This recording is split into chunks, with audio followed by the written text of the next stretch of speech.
ABC Listen. Podcasts, radio, news, music and more. The government of the Islamic Republic of Pakistan grants approval to the Pakistan cricket team to participate in the ICC World T20 2026. However, the Pakistan cricket team shall not take the field in the match scheduled on the 15th of February 2026 against India. That is producer Poppy Penny reading a post from X, knee Twitter. It's the Pakistan government announcing its cricket team won't play India at the T20 World Cup. And that somewhat underlines the situation. Political tensions are now at a level where a 43-word tweet is all we really get on the matter. The ramifications are massive for world cricket. It's really bad for the fabric of the game. Dreadful for Pakistan players and fans. It might be even worse for global finances. Gideon Haigh going to break it all down. I'm Patrick Stack. This is ABC Sport Daily.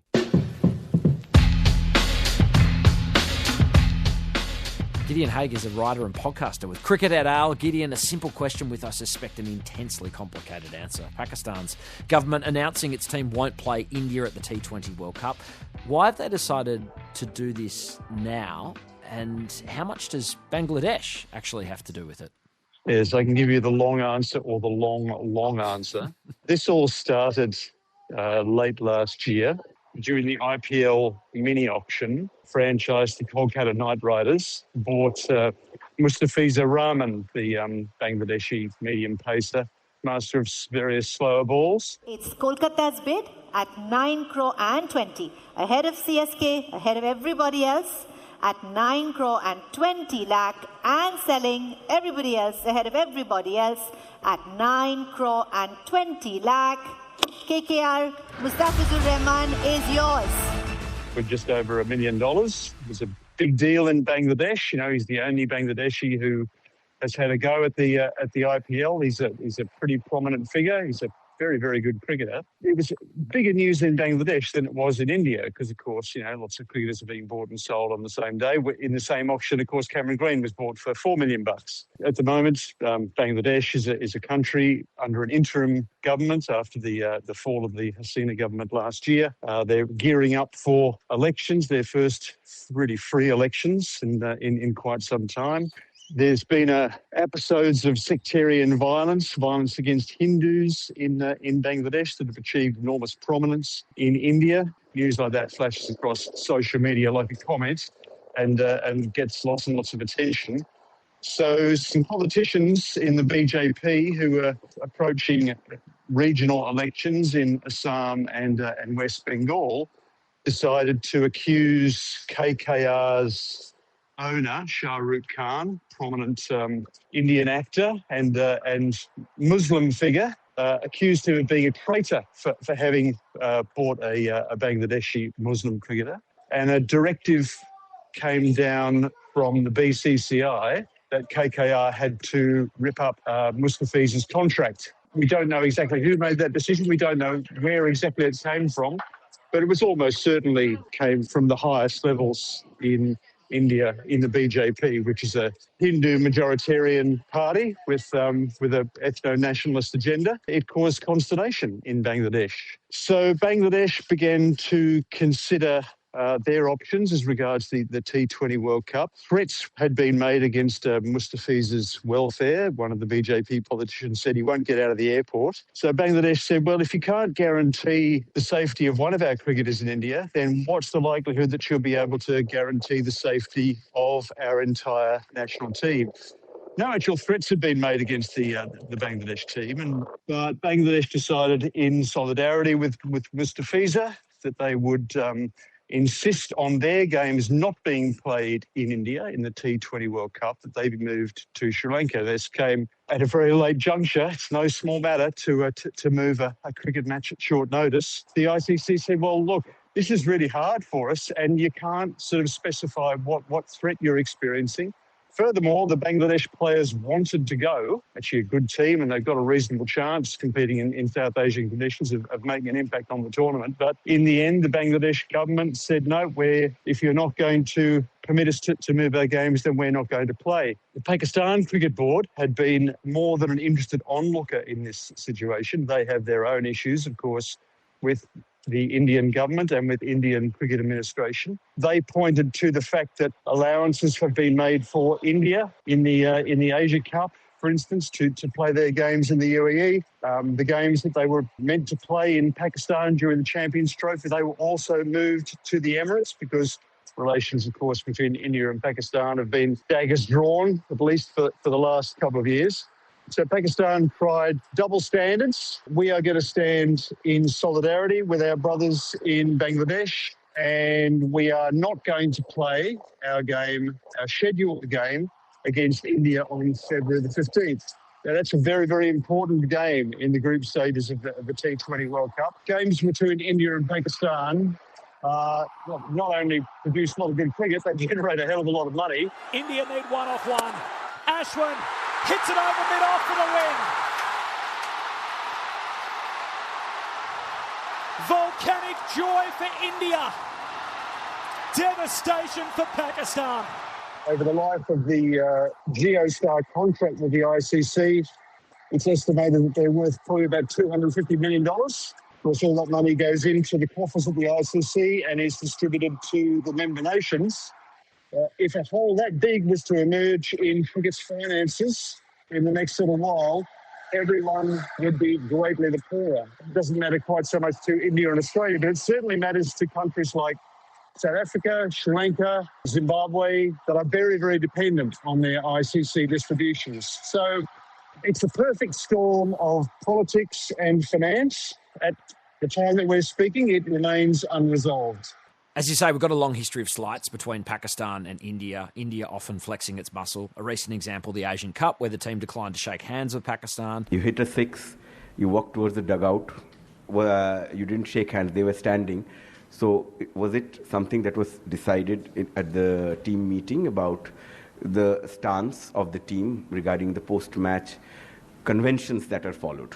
See, I think we had perfect, our government and BCCI, we were aligned together, and rest we came here, we took a call, and I feel we came here just to play the game. I think we gave the proper reply. Declined to take the trophy from a Pakistan chairman. For Pakistan to make a move here, what consequence will that have? Aside from the players and fans being big losers, I can't imagine that big powers are not going to push back. Yeah, the ICC made a statement. I thought actually quite a restrained and dignified statement. We should exhaust all possibilities before taking such a drastic step, and that it's a fundamental premise of multilateral competition that everyone competes on the same basis, plays the same number of games, gets the same opportunities. I mean, ultimately, this is to a great extent about the money. If the India-Pakistan game doesn't go ahead, the ICC is already in a rather delicate situation with GeoStar, who paid a hell of a lot of money for the ICC rights in this cycle. If India and Pakistan aren't playing regularly, then they're worth that much less. And governments often have significant say-so about where their teams can and can't play. And that there are plenty of people who are on both sides of the street, who are in cricket and politics. The two are very thoroughly interrelated. I mean, for instance, Mohsin Naqvi, who is the chair of the Pakistan Cricket Board, who is appointed by the country's president, also happens to be Pakistan's interior minister. In a sense, when the Pakistan government says that the Pakistan team isn't going to play in this game, that's kind of Mohsin Naqvi saying to himself, well, I agree with me. We're not going to play. Is there an irony, Gideon, that world cricket has kind of had its cake and eaten it too with this rivalry? The boycotts have served to sort of heighten the interest and value of these two teams meeting in World Cups. Yes, absolutely. This is the first time since 2010 has an ICC event gone ahead without India and Pakistan being drawn in the same group. This at a time when their bilateral relationship is suspended for political reasons. They still do meet in ICC events, and they also meet in the Asia Cup. And those games have, of course, taken on the quality of a proxy war, a war in flannels. Last ball of the over. It's been another good one as Harshdeep Singh tries again. He bowls a short one. Hook shot from Rizwan. Caught. Bhuvaneshwar Kumar takes the catch. and Rizwan joins Bubba back in the pavilion. They get massive audiences, they generate massive revenues. We talk about bragging rights. I mean, the bragging rights here are swelled by billions of voices. We've ridden the tiger, as it were, and we all know what happens to the person who rode the tiger. Eventually they got eaten.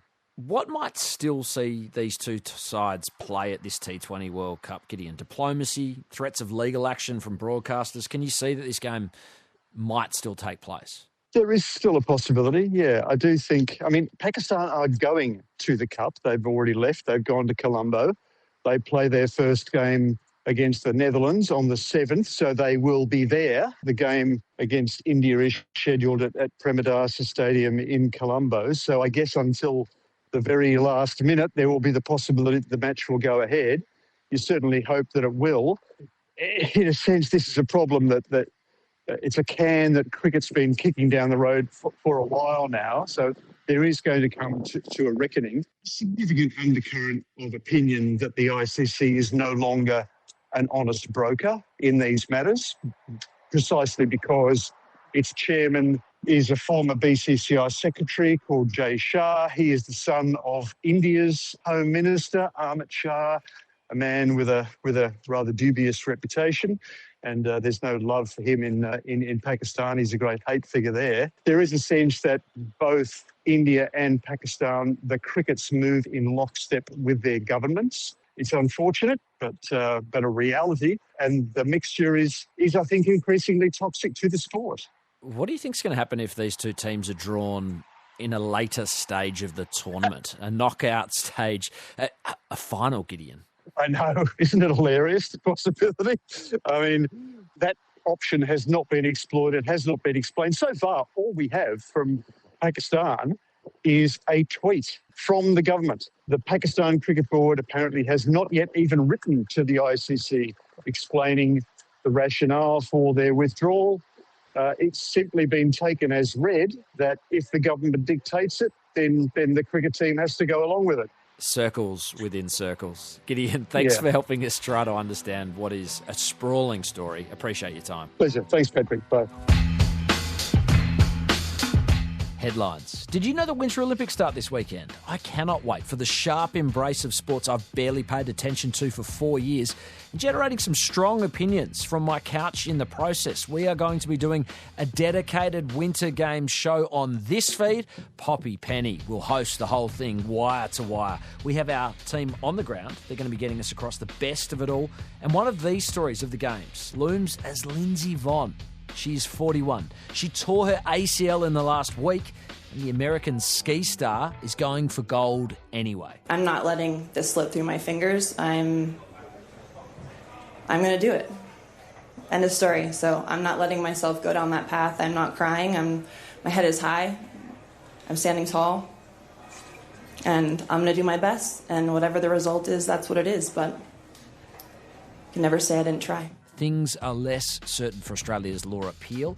The 36-year-old freestyle aerial skier has suffered a vague knee injury and is in some doubts. Peel had been in ripping form coming into the Milan Games. The NRL has announced 4 rule changes for the season ahead. The controversial proposal to change the kickoff was not one of them. The idea was that after a try, the non-scoring team would decide to kick or receive the ball. That has been overlooked, but the rule will be trialled in games that have no bearings on finals at the back end of the season. 4 things that will change. 1. Trainers are going to be restricted to specific circumstances of when they can come onto the field. 2. Interchange bench. That's going to grow from 4 to 6, but only 4 players can be used as subs. 3. No 7 tackle set following a knock-on in goal by the attacking team. 4. The tackle count restart for certain infringement goes to the 20-metre line, replacing the old 40-metre line threshold. So the idea, going to try and keep the game moving. Finally, Australia's men's team's out of the Under-19 Cricket World Cup, beaten by England in the semi-final despite a 100 from prodigy Ollie Peake. The Poms will play Afghanistan or India in the final. I'm Patrick Stack. This is ABC Sport Daily, produced by Poppy Penny. Thanks to Fox Sports for the extra audio used in this episode. Discover more great ABC podcasts, live radio and exclusives on the ABC Listen app.